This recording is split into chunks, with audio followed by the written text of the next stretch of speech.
In a quiet suburban town, a mother stepped inside for just a few minutes to grab juice for her 4-year-old daughter, only to return and find an empty sandbox and a silence that would haunt her for over a decade. Every possible lead was chased down, every avenue exhausted, while her world remained frozen in that gut-wrenching moment. Then, 12 years later, while searching for painkillers in her husband's shaving kit, she stumbled upon something that would unravel a truth so horrifying. Even seasoned investigators would later call it the most disturbing case they'd encountered in decades of police work. The migraine hit Vera Caldwell like a sledgehammer to the temple, a throbbing pain that made the edges of her vision shimmer and blur with every heartbeat. She pressed her palms against her eye sockets, trying to ease the pressure building inside her skull as she stumbled from the bedroom toward the bathroom. The early morning light filtering through the blinds felt like needles piercing her retinas. Her bare feet met the cold tile of the bathroom floor, and she groped blindly for the medicine cabinet, muscle memory guiding her fingers to the metal handle. The mirror door swung open with a squeak that made her wince. Her searching hands found the familiar shapes of vitamin bottles, allergy medication, Marcus's prescription antacids, but no ibuprofen. The white bottle that should have been there, that was always there, was gone. Damn it. Marcus, she muttered, though speaking sent fresh waves of pain through her skull. He must have finished it and forgotten to buy more. Again, 20 years of marriage, and the man still couldn't remember to replace things when they ran out. She gripped the edge of the sink, debating whether she could make it to the kitchen where they kept a backup bottle. But then she remembered. Marcus always kept a travel pack of painkillers in his shaving kit. Something about being prepared for headaches at the office.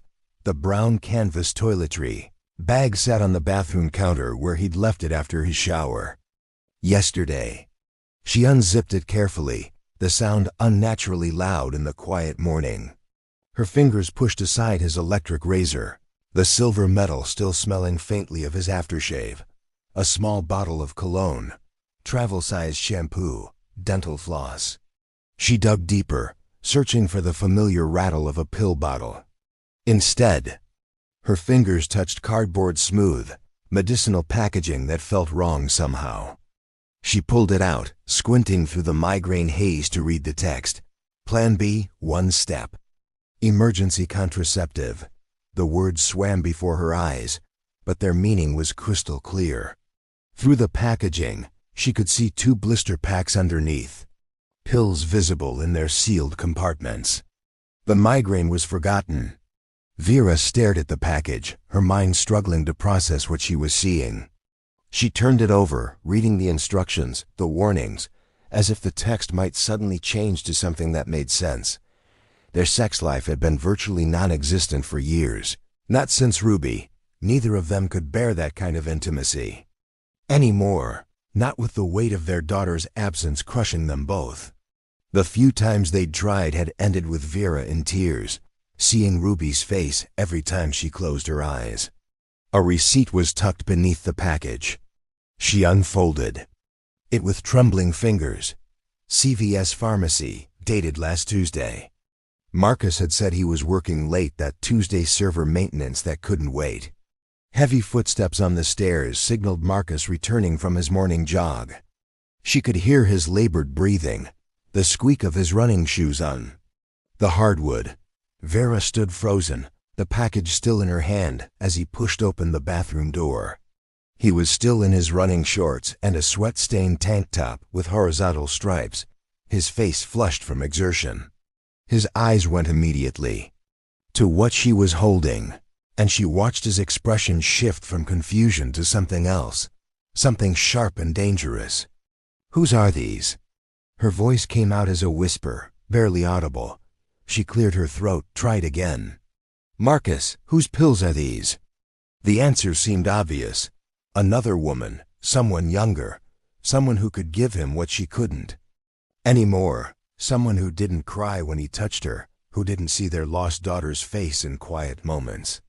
The betrayal cut deep, but it was almost a relief to have a reason for the distance between them. Marcus moved faster than she expected. He snatched the package from her hands, his face contorting with rage. "You paranoid bitch," he snarled, and the venom in his voice made her step backward. "Going through my things? This is what you do while I'm trying to keep myself healthy. I was looking for ibuprofen." "Bullshit," his voice thundered in the small bathroom. "You're always looking for problems, always inventing things to be upset about because you can't accept that she's gone." He jabbed his finger at her face, close enough that she could smell the sweat on him. "Ruby is dead, Vera. She's been dead for 12 years. And you're so hung up about it that you're seeing betrayal everywhere." The words hit like physical blows.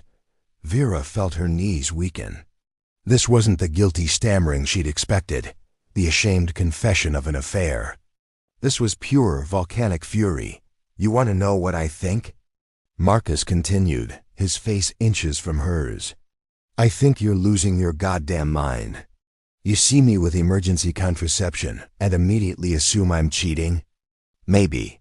I picked them up for a coworker, maybe they're not even mine. But no, paranoid Vera has to make everything about her, about how I'm betraying her." His voice dropped to a cruel whisper. "Just like you betrayed Ruby by not watching her that day." The accusation knocked the breath from her lungs. It was the deepest cut he could make, the guilt she carried every day thrown in her face like acid. Marcus stormed past her toward the bedroom. "I've got errands to run. Hardware store. Try not to ransack the house while I'm gone." He yanked open dresser drawers, pulling out fresh clothes with violent movements. "Marcus, please. I just want to understand." He whirled on her again, and for a moment, she thought he might hit her. His hand was raised, trembling with rage. "Understand this. You failed as a mother. You couldn't keep our daughter safe in our own backyard. And now you're trying to destroy what's left of our marriage because you can't live with yourself." He grabbed his wallet and keys from the nightstand, shoving past her in the doorway.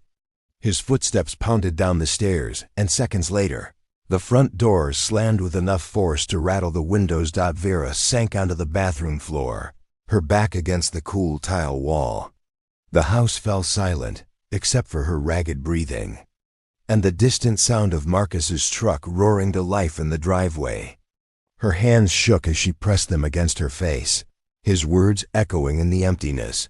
Vera pulled herself off the bathroom floor. The house felt different now, Marcus's words reverberating through her skull like struck bells. The cruelty of his accusation that she'd failed Ruby, failed as a mother, cut deeper than any physical blow could have. But beneath the pain, something nagged at her, a discordant note in the symphony of his rage. She'd seen Marcus guilty before the time. He'd forgotten their anniversary, and she'd found the receipt for flowers hastily purchased at a gas station, or the weekend he'd claimed to be at a work conference, but had gone fishing with his brother instead. When caught in those small marital lies, Marcus would go quiet, shoulders slumping, offering stammered apologies and promises to do better. He'd never attacked her, never turned vicious. This morning's explosion felt different, desperate, like a cornered animal lashing out.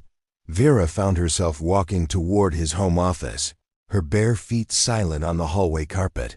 She paused at the threshold, hand on the doorknob. This room had always been Marcus's domain. He handled all their finances, paid the bills, managed investments. "One less thing for you to worry about," he'd always said, especially after Ruby disappeared. She'd been grateful then, too shattered to care about mundane things like electric bills and mortgage payments. The door was unlocked. He'd left in such a hurry, slamming out of the house like the building was on fire. She pushed it open, afternoon sunlight streaming through the blinds to illuminate his sanctuary. The office was exactly what she expected, meticulously organized, everything in its place. Marcus's desk dominated the room, its surface clear except for a desktop calendar and a cup of pens. Filing cabinets lined one wall, each drawer labeled in his precise handwriting, year by year, category by category. The man who couldn't remember to buy ibuprofen kept financial records like a Fortune 500 accountant. She approached the desk slowly, as if it might bite. Crossing this line felt monumental, a betrayal of marital trust. But then she remembered the Plan B pills, the pharmacy receipt from last week, his explosive reaction to being questioned. Her fingers found the handle of the top drawer, credit card statements organized by month. The current statement lay on top, charges listed in neat columns. She scanned the familiar entries: Shell Station, Kroger, Dunkin' Donuts. Marcus's morning coffee addiction, documented in $4.67 increments. Everything looked normal, mundane, until she spotted it. CVS Pharmacy. Millbrook, $63.19. Millbrook was 45 minutes away. They had 3 pharmacies within 10 minutes of their house. Why drive that far for anything? Vera pulled out more statements, spreading them across the desk surface like tarot cards revealing a dark fortune. Her hands trembled as she traced the entries with her finger. The Millbrook pharmacy appeared again and again, sometimes once a month, sometimes twice. The amounts varied: $47.82, $91.44, $55.23. She grabbed a pencil from Marcus's cup, circling each Millbrook charge. The repetition formed a pattern spanning months. Too much money for just contraceptives, far too much. She dug deeper, pulling statements from previous years.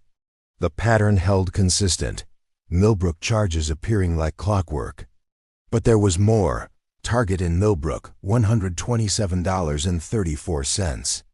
Kroger in Millbrook, $89.91. Always that same town, always substantial amounts. She started reading the itemized charges were available: women's deodorant, the brand teenagers favored; feminine hygiene products; bottles of the fruity shampoo. She remembered Ruby begging for when she was little, the kind that smelled like strawberries. Children's vitamins. More Plan B pills purchased regularly. Her mind raced through possibilities. A mistress with a child. A secret family he'd maintained for years. It would explain the products, the distance to avoid recognition, his defensive rage this morning. But the time frame troubled her. These charges went back at least 3 years, long before their marriage had truly fractured. The locked drawer in Marcus's desk had always been forbidden territory. Important documents, he'd said. Tax records that need to stay organized. She'd never questioned it, respecting his need for private space, just as he respected her craft room. But now, the key was exactly where she expected, taped beneath the desktop calendar. Marcus was predictable in his habits, secure in the knowledge that she'd never violate his trust. The tape came away easily, the small key warm in her palm. Drawer opened smoothly, revealing hanging files labeled with years. She pushed past old tax returns, their joint returns that she'd signed without reading, trusting Marcus to handle everything correctly. Behind their passports and marriage certificate, tucked at the very back, she found a manila folder that didn't match the others, no label, no year. Inside were utility bills, electric, water, gas, all for 1847 Elm Street in Millbrook, all showing regular usage, the amounts suggesting full-time occupancy. Someone was living there, using power, running water, heating the space. The bills went back years. Vera's phone came out instinctively, camera clicking as she documented everything: credit card statements, utility bills, the pharmacy charges. Circled in pencil evidence of what she didn't know yet, but every instinct screamed that something was terribly wrong. A secret rental property would require disclosure, tax documentation. This was something else, something Marcus had hidden completely. Combined with the pharmacy purchases, the feminine products, the Plan B pills, a picture was forming that made her stomach churn. She replaced everything exactly as she'd found it, even retaping the key beneath the calendar. Marcus's Saturday. Errands always took hours: hardware store, car wash, sometimes 9 holes of golf with his buddies. She had time to drive to Millbrook to see this address for herself. Whatever Marcus was hiding at 1847 Elm Street, she was going to find it.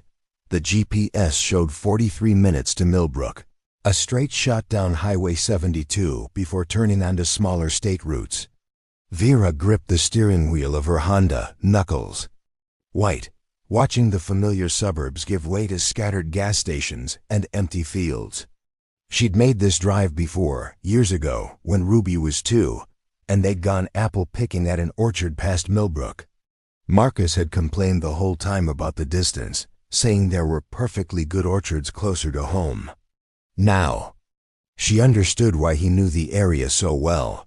The CVS appeared first, anchoring a tired strip mall between a nail salon and a Chinese takeout place. Nothing special about it. Faded red letters, automatic doors, sale banners in the windows. But this was where Marcus bought those pills, where he'd been coming for years, according to the credit card statements. She slowed but didn't stop, following her phone's directions deeper into Millbrook. The neighborhoods deteriorated as she drove. Well-maintained colonials gave way to smaller houses with chain-link fences and boats on blocks and driveways. Elm Street was nearly at the town's edge, where residential petered out into industrial lots and woods. Her GPS announced the final turn onto a road that hadn't seen fresh asphalt in decades. The street was potholed like a war zone, forcing her to slow to a crawl. Houses sat far apart here, separated by overgrown lots and the occasional abandoned car. Some properties showed signs of Life laundry on lines, toys in yards. Others stood empty, windows dark, grass grown wild. The numbers were hard to read. Mailboxes tilted or missing entirely. 1847 Elm Street squatted at the road's dead end, backed up against a tangle of woods. Vera's first thought was that it looked sick. The small ranch house, probably built in the 60s, judging by the low roofline and narrow windows, seemed to huddle in on itself. Yellow siding had faded to the color of old bones. The front porch sagged in the middle like a frown. But it was the windows that made her skin crawl, every single one covered from inside.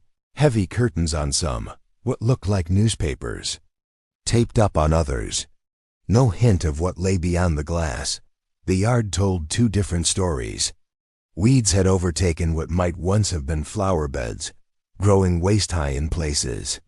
A rusty mailbox tilted at the curb, no name, no number visible. But the driveway was different. Fresh tire tracks cut through the gravel, multiple sets overlapping. Oil stains darkened the concrete near the closed garage door, the kind that came from a vehicle parked in the same spot repeatedly. Someone came here regularly. Vera pulled over 3 houses down, tucking her Honda behind an abandoned pickup truck. That provided partial cover. She turned off the engine and sat watching, cataloging details. A new padlock on the chain-link gate, brass bright against the rust-spotted fence. No newspapers in the driveway, no mail overflowing the box. The roof looked sound, no missing shingles or obvious damage maintained but hidden, a paradox that made her stomach clench. Were those security cameras under the eaves? She couldn't tell from this distance, but something about the house felt watchful, as if it were holding its breath, waiting. Movement caught her eye, an elderly woman in a housecoat walking a small terrier making her slow way along the broken sidewalk. Vera made a quick decision, lowering her window as the woman approached. "Excuse me," she called out, manufacturing a friendly smile. "I'm sorry to bother you. I'm looking at properties in the area. My husband and I are thinking of moving. Do you know much about the neighborhood?" The woman's face lit up at the prospect of conversation. She shuffled closer, her dog sniffing at Vera's tires. "Oh, honey, I've lived here 42 years. Used to be a nice area, very quiet. Still is, mostly." Her eyes darted toward 1847. "You're not thinking of that one, are you? Is there something wrong with it?" "Strange place," the woman said, lowering her voice as if the house might hear. Man comes and goes at all hours, mostly at night. Drives a dark pickup truck, one of those big ones. Been doing it for years now. Vera's heart hammered. Have you ever talked to him? Tried once when he first started coming around. Wanted to be neighborly, you know, but he just stared at me until I went back inside. Never said a word. Made me feel... She shivered despite the warm afternoon. Something's off about him. Always alone. Always locking up careful like. When did he start coming here? The woman's terrier tugged at its leash, eager to continue their walk. Let's see. The property changed hands maybe 14, 15 years ago. Some foreign investor never saw him. The night visitor started showing up soon after. I called the city about the yard a few times, but nothing ever happens. Just the yard bothers you? The woman glanced again at the house, then leaned closer. Sometimes I hear things late at night, machinery running, like construction equipment. But in the morning, nothing looks different. And once, she hesitated. Once, I was walking Muffin here late, maybe midnight. She has a weak bladder, you know, and I saw his truck there. Got curious, tried to peek over the fence. What did you see? Nothing. But he must have spotted me because suddenly he was at the gate, just standing there in the dark. Didn't say anything, didn't move, just stared until I hurried home. I don't walk past there at night anymore. Vera's phone rang, shattering the moment Marcus's name on the screen. She apologized to the woman, who continued on with her dog, casting one more nervous glance at 1847. Where are you? Marcus's voice was tight, controlled. The rage from this morning had crystallized into something colder. Grocery store. Vera lied, surprised at how smoothly it came. Out. Picking up things for dinner. Which store?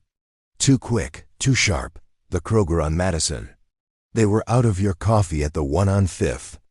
Silence. She could hear him breathing, could picture him processing her words, checking them. For deception. I came home for my wallet, he said finally. Forgot it this morning. Oh, well, I should be back soon. Good. We need to talk about this morning. The threat was subtle but unmistakable. I'll be home by 3. Okay. Marcus, her voice dropped. Come straight home. The line went dead. She looked at the time. 1:47. If she left now, she could make it back before him, maintain the lie. But her eyes were drawn again to 1847, to its covered windows and watchful presence. She raised her phone, snapping pictures quickly, the house, the fresh tire tracks, the new padlock, evidence of what, she wasn't sure. But Marcus had stood in this driveway, had used a key on that lock, had disappeared into whatever lay behind. Those covered windows. With one last look, she started her car and pulled away, leaving the sick house to its secrets for now. Vera pulled into the garage with minutes to spare. Grocery bags hastily grabbed from Kroger to support her lie. Her hands shook as she carried them inside milk, bread, Marcus's coffee, the mundane items that proved she'd been where she claimed. The house felt different now, infected by the knowledge of that covered window ranch in Millbrook. She had maybe an hour before Marcus returned. His Saturday errands were predictable. Hardware store for whatever project he'd invented. Car wash even though the truck wasn't dirty. Sometimes a stop at Home Depot to browse tools he didn't need. The routine had been the same for years. She realized always Saturdays, always hours-long absences. Back in his office, Vera moved with purpose. The filing cabinets held decades of their life together, every document Marcus deemed important. She bypassed the recent years, instinct pulling her deeper into the past. Behind tax returns from 2008, 2009, 2010, her fingers found a folder that felt different. Older, the manila worn soft at the edges, power of attorney. The document was dated 14 years ago, witnessed and notarized David Caldwell, Marcus's younger brother, granting full control of his assets and properties to Marcus. The legalese was dense but the meaning clear. Marcus could act as David in all financial matters. Memory flooded back. David at their dining room table, excited about Thailand, some import-export opportunity, a chance to finally make real money. He'd been 35 then, still chasing dreams while Marcus had already settled into family life. Just need someone to watch the rental properties, David had said, sliding papers across to Marcus collect rent. Handle repairs, a few months, maybe a year. Vera remembered teasing him about finding a Thai bride, while 4-year-old Ruby colored at the table, tongue poking out in concentration. David had laughed, ruffled Ruby's hair, promised to bring her back a princess dress from Bangkok, 2 houses to manage. That's what Marcus had told her, nothing complicated. They'd collected rent for a while, checks arriving monthly that Marcus deposited into a separate account. Then he'd said David wanted to sell, easier than managing from overseas. The properties were gone by the following year, or so she believed. But Elm Street, that broken-down ranch with its covered windows, that must have been one of them. The timeline made her stomach clench. David left 2 years before Ruby vanished. 2 years. The elderly neighbor said the night visit started soon after the property changed hands. All those years of Marcus coming and going, and she'd never questioned it. She pulled Ruby's baby book from the shelf where it lived between photo albums. The weight of it, the faded pink cover with its embossed teddy bears, brought tears to her eyes. Inside, her daughter's life was documented in careful detail. First smile, first tooth, first steps. The pages after age 4 were blank, waiting for milestones that never came. The last photos were from Ruby's 4th birthday party, their backyard transformed with streamers and balloons. A dozen preschoolers shrieking with joy. Ruby's face covered in chocolate frosting. Gap-toothed grin wide as she blew out candles. Marcus beside her helping with the wish. Then the final picture, taken the day before she disappeared. Vera traced it with her finger. Ruby in the sandbox Marcus had built that spring, wearing her favorite pink shirt with the butterfly print. Her blonde hair caught the afternoon sun, like spun gold. She was looking up at the camera at Vera with such trust, such perfect happiness, safe in her own backyard, safe with her parents just inside. Vera forced herself to study Marcus in these photos. His smile reached his eyes then, seemed genuine, the proud father, the devoted husband. But now, knowing about Elm Street, about the night visits that started years before Ruby vanished, that smile looked different, calculating, patient. Her mind reeled against the forming suspicion. It was impossible, obscene, but the pieces kept clicking together with horrible precision. She found their 2012 calendar in the memory box, preserved because it held Ruby's last scheduled playdate, her final swimming lesson. Marcus's work schedule was marked in his neat handwriting. Day shifts only at the IT firm, regular hours, home by 6 every evening.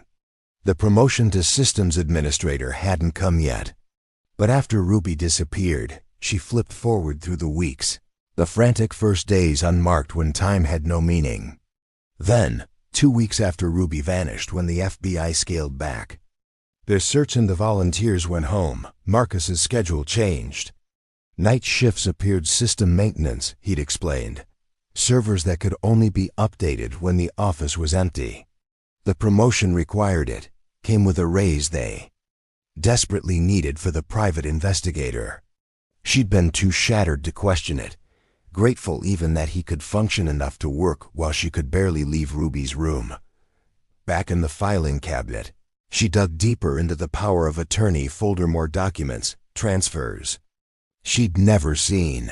Properties moving from David's name to something called DMC Holdings, LLC. The signatures were Marcus's, perfectly legal with the power of attorney. A web search on her phone showed DMC Holdings dissolved in 2015. No forwarding information, no assets listed.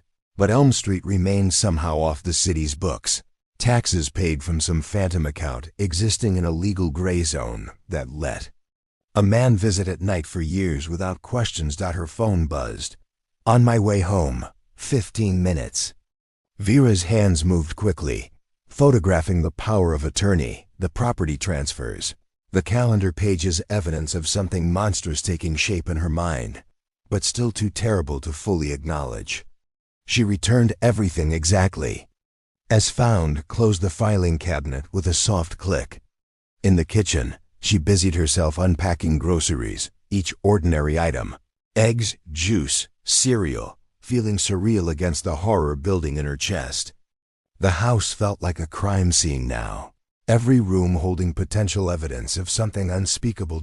When Marcus's truck rumbled into the driveway, she was ready, groceries put away, coffee brewing, a wife home from errands, normal except for the knowledge burning like acid in her mind. Her husband had kept his brother's property secret for 14 years, visiting at night, buying girls' supplies and emergency contraception. The facts pointed to one impossible conclusion, but her heart couldn't accept it, not yet, not until she knew what lay behind those covered windows on Elm Street. Vera heard Marcus's truck rumble into the driveway, the familiar sound now sinister with new knowledge. Her mind raced through options. She needed to get back to Elm Street tonight, needed to know what was behind those covered windows. But first, she had to survive whatever came next with Marcus.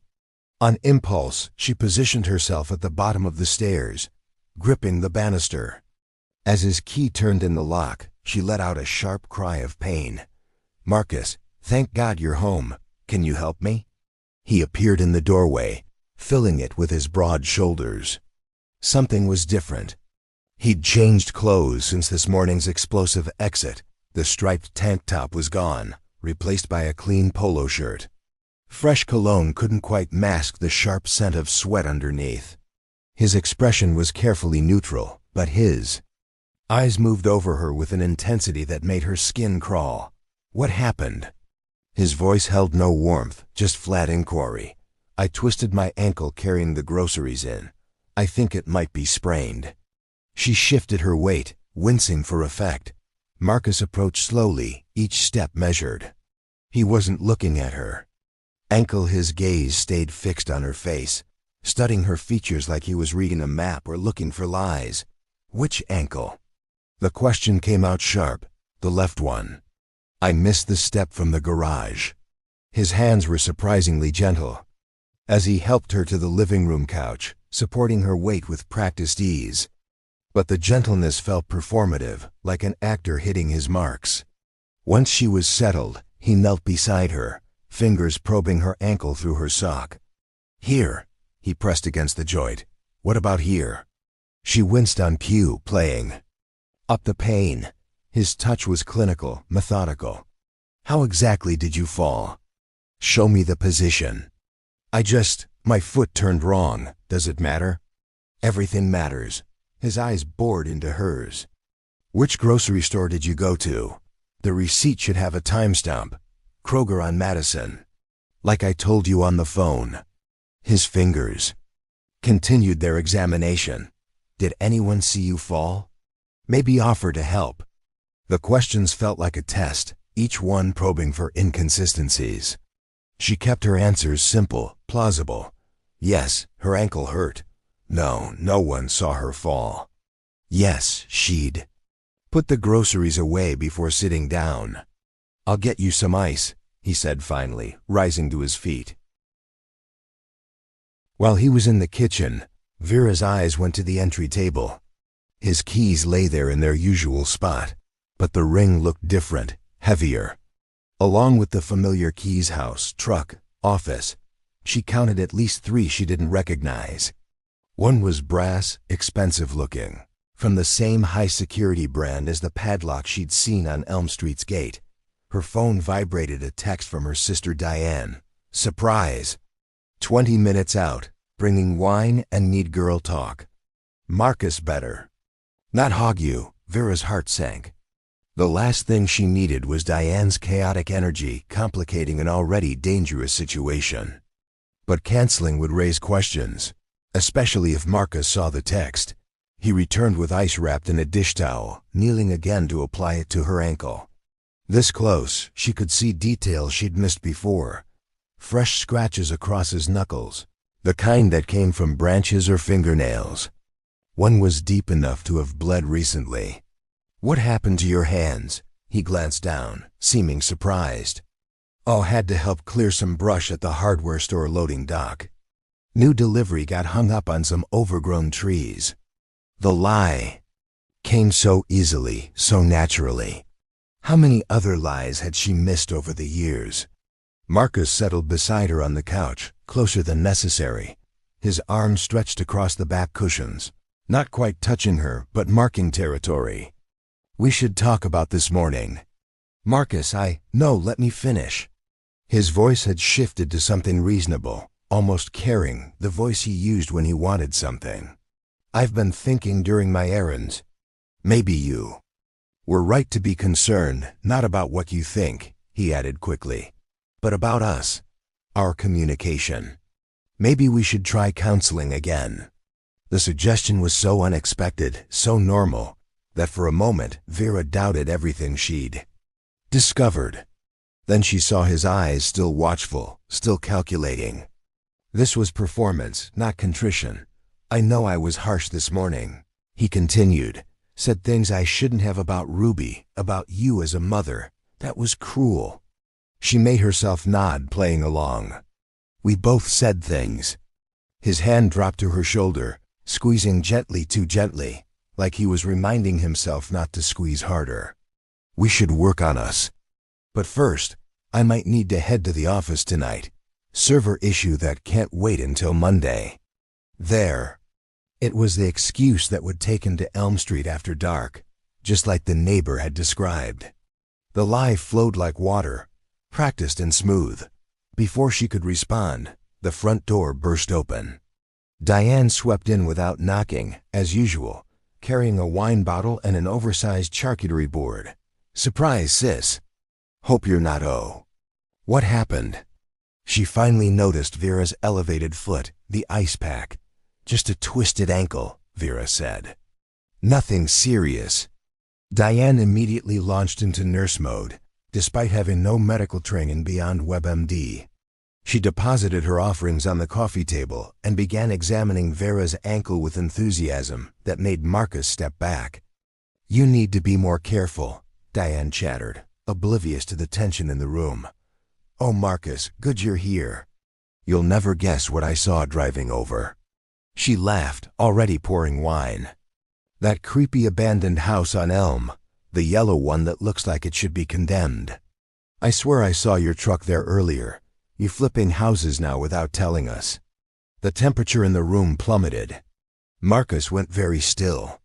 His recovery was swift, almost impressive. The stillness lasted barely 2 seconds before he laughed, shaking his head with practiced amusement. Diane, there must be 50 dark pickup trucks in this town. Half of them probably have veteran stickers. His voice carried just the right note of casual dismissal. That house has been empty for years. City should condemn it, honestly.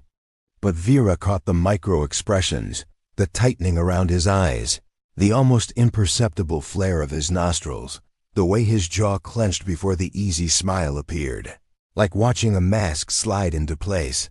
I don't know, Diane sighed, pouring herself more wine. It looked exactly like your same chrome running boards and everything. Lots of trucks have those. Marcus stood abruptly, moving toward Vera. I should check your ankle properly, make sure it's not worse than we thought. Let me help you upstairs to rest. I'm fine here. No, you need to elevate it properly. His hand closed around her upper arm, firm enough to brook no argument. Doctor's orders, remember? From when I sprained mine last year. She didn't remember him spraining anything last year, but his fingers were already pulling her up. The grip wasn't painful exactly, but it communicated clearly. She was coming with him whether she wanted to or not. Oh, don't be such a mother hen. Marcus, Diane laughed, still oblivious to the undercurrents. She's fine on the couch. Besides, I just got here. She took another sip of wine, settling deeper into her chair. So tell me about this house thing. You know, I drove past twice because my GPS went crazy, kept trying to route me through some closed road. But yeah, second time, I definitely saw your truck. Recognized the veteran sticker, the one with the flag that Ruby picked out, remember? Marcus's fingers softened involuntarily on Vera's arm. Ruby's name in Diane's mouth seemed to physically pain him. You must be confused, he said, but the dismissal came too quick, too sharp. Unlike the Marcus who usually humored Diane's stories, who played the patient brother-in-law. Maybe you should head home before traffic gets bad. You know how 495 gets on Saturdays. Diane blinked at the abrupt suggestion. It's barely 4 o'clock. Still, Marcus's voice carried an edge now. Vera needs rest. And you first, Vera interrupted, pulling away from his grip. Something passed between the sisters, a lifetime of silent communication that excluded Marcus. Diane's eyes narrowed slightly, finally picking up on the tension. No rush here, Diane said, deliberately pouring more wine. So Marcus, this coworker who's interested in real estate, anyone I know? Maybe I can give them some tips. You know, I helped the Johnsons when they bought that flip. Marcus's explanation came out tangled, too detailed, and yet making no sense. Tom from accounting, or was it Tim from systems? Looking for investment properties, or maybe a fixer-upper to live in. The story shifted with each sentence technical. Real estate terms jumbled with IT jargon. Vera noticed the scratches on his hands as he gestured, one still beating fresh blood that he absently wiped on his jeans. She escaped to the bathroom, locking the door behind her. Her hands shook as she pulled out her phone, dialing 911 with fumbling fingers. 911, what's your emergency? Please, she whispered, turning on the faucet to mask her voice. I think my husband is holding someone captive. A house at 1847 Elm Street in Millbrook. You need to send someone now. Ma'am, can you speak up? Are you in immediate danger? I think he might have our daughter there. She disappeared 12 years ago when she was 4. Ruby Caldwell, please check your records. He's been going to this house for years, buying girls' supplies, Plan B pills. Ma'am, that's a very serious accusation. What evidence do you have? The words tumbled out. Property records, credit card statements, the neighbors. Testimony about night visits. Even to her own ears, it sounded fragmented. The paranoid ramblings of a grieving mother. We can send a patrol car to check the property, the operator said, professional but skeptical. But without concrete evidence of a crime in progress. A sharp knock rattled the door. Vera, everything okay in there? Marcus's voice too close, like he'd been listening. Fine, just a minute. She flushed the toilet, ran water in the sink. To the operator. Please just check. 1847 Elm Street, please. She ended the call, splashing water on her face before opening the door. Marcus stood inches away, close enough that she had to press against the doorframe to avoid touching him. His eyes searched her face with an intensity that made her skin crawl. You were in there a while. Stomach's upset. Must be stress from the ankle. His gaze dropped to her hand, steady, now then back to her face. Who were you talking to? What? No one. I wasn't. I heard voices, Vera. His tone was conversational, but his body blocked her exit. Were you on the phone? From the living room, Diane's voice rang out cheerfully. I'm ordering pizza. What does everyone want? Marcus, I know you hate mushrooms. The mundane question shattered the moment. Marcus stepped back just enough for Vera to squeeze past, but his hand found the small of her back, guiding her with false solicitude back to the living room. The touch felt like a threat. Diane had her phone out, pizza app open. There's this new place that delivers. Reviews are amazing. Vera, your usual veggie supreme? Sounds good, Vera managed, sinking onto the couch. Marcus immediately sat beside her, closer than necessary, his arms settling around her shoulders. To Diane, it probably looked affectionate. To Vera, it felt like being held in place. I really do need to head to the office soon, Marcus said, checking his phone for the third time in as many minutes. Critical server issue. Can't wait until Monday. Oh, what kind of issue? Diane perked up. You know, I do IT consulting now, right? Maybe I can help. Marcus's explanation fell apart almost immediately. He mentioned SQL databases when he meant servers, confused Linux commands with Windows protocols. For someone who'd worked in IT for 15 years, the errors were glaring. Diane's eyebrows rose with each mistake. That doesn't sound right, she said slowly. Are you sure you? Marcus's phone buzzed. He grabbed it quickly, too quickly, turning the screen away as he typed.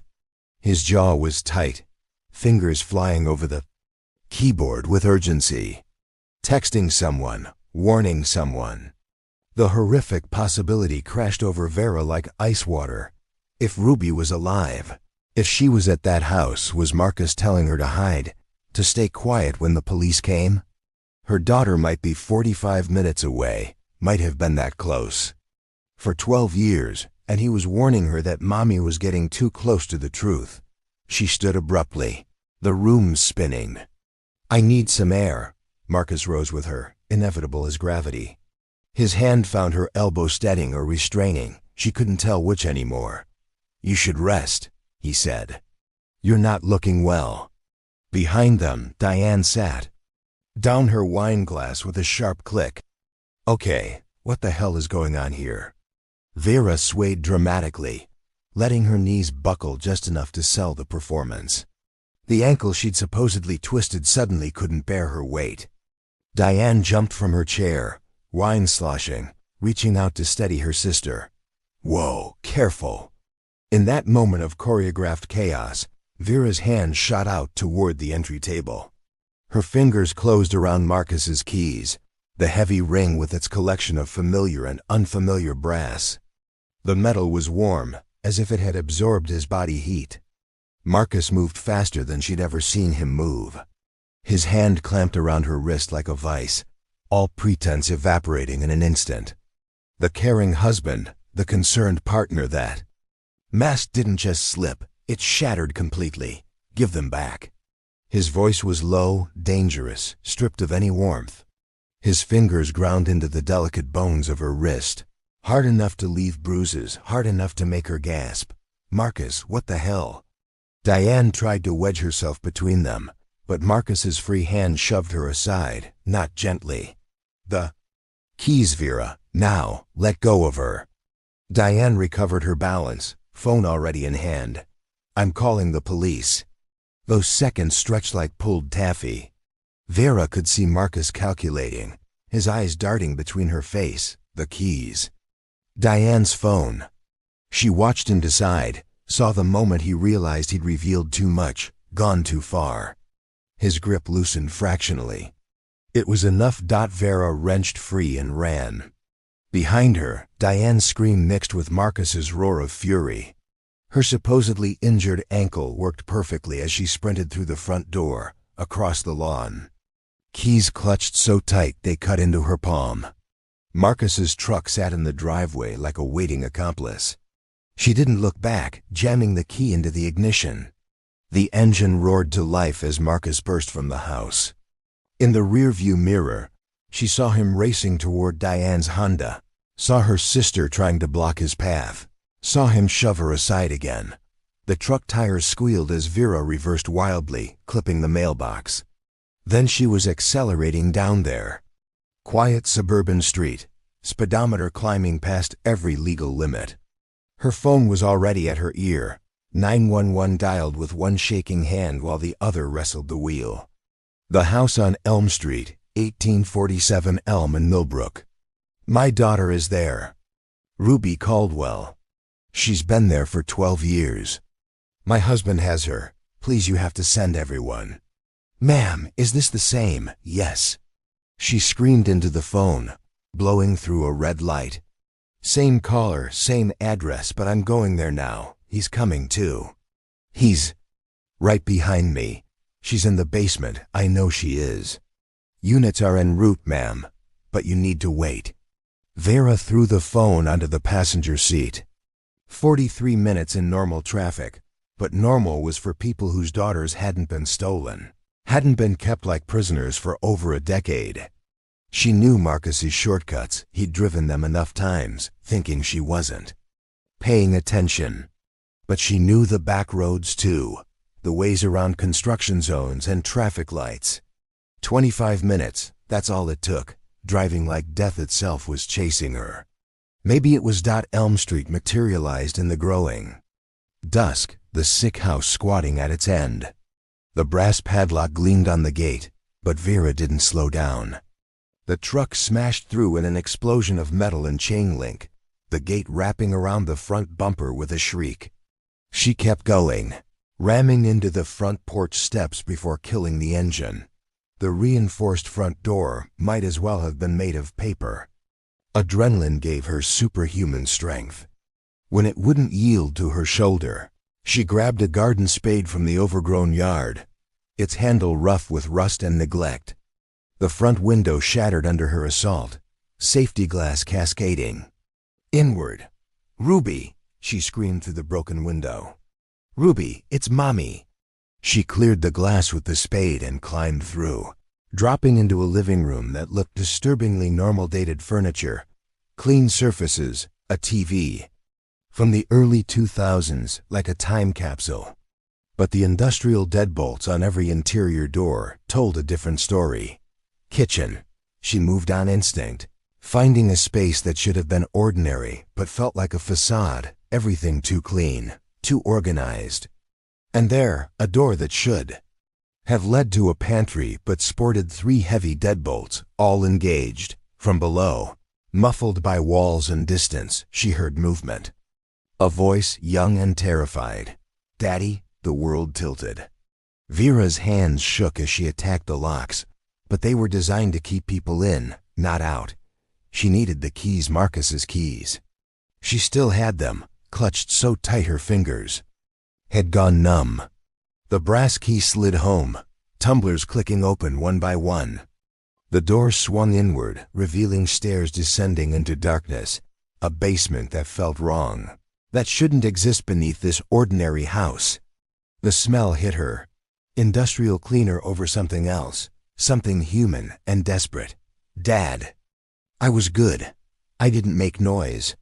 That voice higher than she remembered, but with the same cadence, the same slight lisp on the S sounds. Vera flew down the stairs, finding another door at the bottom, this one with a small reinforced window. A face appeared in that window, and Vera's knees nearly buckled. 16 years old, blonde hair grown long and tangled, pale as paper from years without sun. But the eyes, those green eyes she'd counted the lashes on when Ruby was a baby, those were the same. "Ruby, oh God, Ruby, it's Mommy. I'm here to take you home." The girl, because she was a girl now, not the toddler stolen from their backyard, shrank back from the door. Fear twisted her features, the kind of bone-deep terror that came from years of conditioning. "I don't know you. Where's Daddy?" "He said no one was allowed down here." "I've been good. I promise I've been good." Vera's heart shattered. She attacked the door with the spade, wood splintering under her assault. Behind the door, Ruby cowered in the corner, hands over her ears, keening like a wounded animal. Heavy footsteps on the stairs. Marcus, breathing hard, his face twisted with rage and something else. Possessiveness. "You don't understand," he panted, reaching for her. "She's sick. She needs special care. I protected her from the world, from people who would hurt her. You stole her." Vera swung the spade in a wide arc, catching him across the temple. "You stole our baby." He staggered but didn't fall, blood running down his face. "She's mine. I saved her. I kept her safe." His hands reached for her throat, but sirens were screaming outside now, police voices, boots on floorboards above. Marcus froze, looking between Vera and the door where Ruby huddled, and she saw him make one last calculation. "Ruby, remember what Daddy taught you," he called out. "Remember our lessons." Then the police were there, weapons drawn, shouting commands. Marcus dropped to his knees, hands behind his head, but his eyes never left the door, never left. His prisoner. They had to cut the door open. Inside, they found 12 years of horror disguised as care. A small bed with restraints. A chemical toilet. Textbooks for homeschooling progressing from kindergarten through high school. Bottles of pills, sedatives, antipsychotics, birth control. The Plan B packages used and discarded, and Ruby, alive but shattered, asking why. They were hurting her daddy, begging them to let him go, promising she'd been good. So good she hadn't tried to leave even when the door was open, because after 12 years, she'd forgotten there was anywhere else to go. The psychiatric wing of Millbrook General Hospital felt like another world. Sterile white walls, locked doors with reinforced glass, the distant sound of someone crying. Vera stood at the observation window, hands pressed against the cold surface, watching the stranger who was her daughter. Ruby sat on the narrow bed, knees drawn to her chest, arms wrapped tight around them, rocking in a rhythm that seemed both soothing and desperate. Still wearing the same clothes they'd found her in, a faded t-shirt that had been washed too many times, sweatpants that didn't quite reach her ankles anymore. Someone had tried to brush her tangled blonde hair, but she'd fought them off. She won't let any of the female staff near her, Dr. Patel, the trauma specialist, said softly beside Vera, only male officers and doctors. She keeps asking when her father is coming to take her home. Asking if she's in trouble for talking to strangers, meaning you and the police. Vera's throat constricted. She called him Daddy. Even when she was terrified, she called for him. Stockholm Syndrome, in its most extreme form, combined with 12 years of conditioning, isolation, and... Dr. Patel paused, choosing her words carefully. Complete psychological control. In her mind, Marcus isn't her captor. He's her protector, her whole world. We're the threat. Detective Morrison approached, holding a tablet. She was a woman in her 50s with kind eyes that had seen too much. Mrs. Caldwell, I need to show you some things we found. It's difficult, but it might help you understand what Ruby's been through. They moved to a small conference room. The detective pulled up images on the tablet. Not the worst ones, she assured quickly. Just evidence we need to discuss. A locked room on the second floor of the Elm Street house had yielded hundreds of photographs. Children at playgrounds, schools, public pools, all taken from a distance, all focusing on girls between the ages of 3 and 6. Some of these go back 20 years, Morrison said, long before Ruby was born. We've checked, no other missing children match these photos. Your daughter appears to have been his only victim, but, she paused, nausea rising. He was planning waiting. His own daughter was the easiest target, already in his house, already trusting him. Morrison swiped to another screen. We found journals, detailed accounts starting when Ruby was 2. He was already grooming her, teaching her that his attention was special, that secrets were normal. By the time he took her, she'd been programmed to accept it. The Plan B pills finally made their horrible sense. Morrison explained it clinically, but the reality was monstrous. Ruby had started menstruating at 11. Marcus couldn't risk pregnancy exposing his secret, so the monthly pharmacy trips began.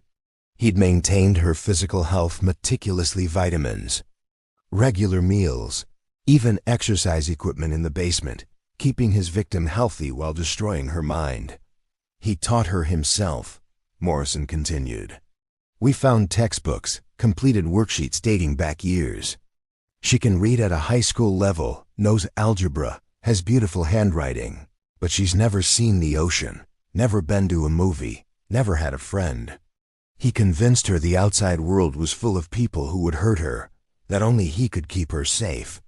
Through the conference room window, Vera could see uniformed officers leading Marcus down the hallway, shackled, wearing orange, but walking with his head high.